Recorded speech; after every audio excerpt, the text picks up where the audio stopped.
हैं, कभी नहीं। हमारी कोई चुनाव की कभी तैयारी नहीं रही है। हम तो शिक्षक थे, हम चुनाव कैसे लड़ते? अगर मुझे बर्खास्त नहीं किया गया होता, सरकार ने मुझे बर्खास्त करके शिक्षकों की आवाज को दबाने की जो नाकाम कोशिश की, उसका हिसाब करने के लिए शिक्षकों ने मुझे कैंडिडेट बनाया। मैं अपने से चुनाव लड़ नहीं रहा हूँ। हमारा जो चुनाव है यह शिक्षकों का निर्णय है और शिक्षकों का संघर्ष है। यह अन्य पार्टियों के लिए चुनाव इलेक्शन हो सकता है, शिक्षकों के लिए संघर्ष।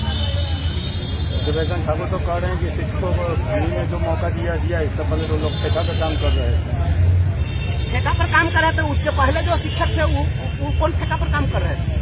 आज आकर के दिन भर जो ये लोग गाली देते हैं कि ये जंगल राज था और सुमंगल राज था, तो ये तो सुमंगल राज चल रहा है। जंगल राज में भी वेतनमान पर शिक्षकों की बहाली होती थी बीपीएससी की, और इनके राज में तो नियोजनवाद का कलंक कब से शुरू हुआ? यही लोग ने नियोजनवाद की नीति लाए और यही लोग नियोजनवाद की नीति ला करके और शिक्षकों को लाठी से पिटवाए, पानी से भिगाए, आंसू गैस के गोले दागे। और आज आप बोलने पर भी आप रोक लगा दिए। पहले तो बोलने पर कभी रोक नहीं लगी थी, आप तो संविधान का गला घोट रहे हैं। संविधान का गला घोटने वाले जिनकी आप बात कर रहे हैं वो सदन में कभी कुछ बोले हैं क्या? उनके बारे में तो आप बहुत लंबे चौड़े कदकाठी के हैं, बहुत पैसे वाले आभा मंडल वाले लोग बन सकते हैं, लेकिन संघर्ष के लिए कभी बोले क्या? शिक्षा के लिए उन्होंने क्या आवाज उठाई थी? एक बात उन्होंने शिक्षकों के लिए 2022 में उठाई और कहा कि शिक्षकों का आई कार्ड बनना चाहिए, वो भी आई कार्ड नहीं बना। याद है? जो एक आई कार्ड नहीं बनवा सके वो कहते कि शिक्षकों को दिलवा दिए हैं। और रोड पर सोए थे हम लोग तो क्या कर रहे थे? जाकर के हम चरण वंदना कर रहे थे क्या? शिक्षकों ने जो कुछ लिया है लड़कर लिया है।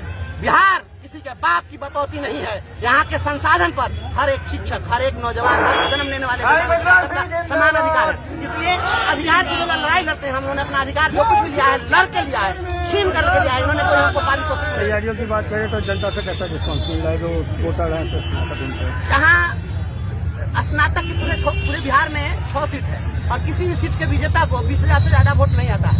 हमारे तो 65,000 से ज्यादा कार्यरत शिक्षक और आप जैसे पत्रकार लोग, जितने अधिवक्ता हैं, जितने शिक्षाविद रहित शिक्षक हैं, समाज के प्रबुद्ध लोग हैं, सभी लोग शिक्षक से जुड़े हुए हैं। क्योंकि हम समाज में जीते मरते हैं ना, हम पटना में जाकर के तो हवेली में हवा खाते नहीं है। तो सभी लोग जुड़े हुए हैं स्नातकों से। तो शिक्षकों की लड़ाई में कहाँ कोई दिक्कत है? सभी लोग हमारे साथ हैं और मैंने संघर्ष किया। मैं गरीब का बेटा हूँ ना, मैं किसी उद्योगपति और धनपति का बेटा तो हूँ नहीं। धनबल से कैसे निपटेंगे? धनबल कभी भी काम नहीं आया है। यह देश जो है यहाँ पर अमीरों का इतिहास नहीं है सर। यह जो इतिहास है यहाँ पर फकीरों का इतिहास है, अमीरों का इतिहास नहीं है। हम वैसे फकीर हैं इनकी जूती को नीलाम करने वाले लोग। इनके धनबल पर संघर्ष का बल बहुत भारी है, उसकी तुलना ये नहीं कर सकते धनबल से। अगर धनबल की बात होती तो सारे धनबली नेता होते।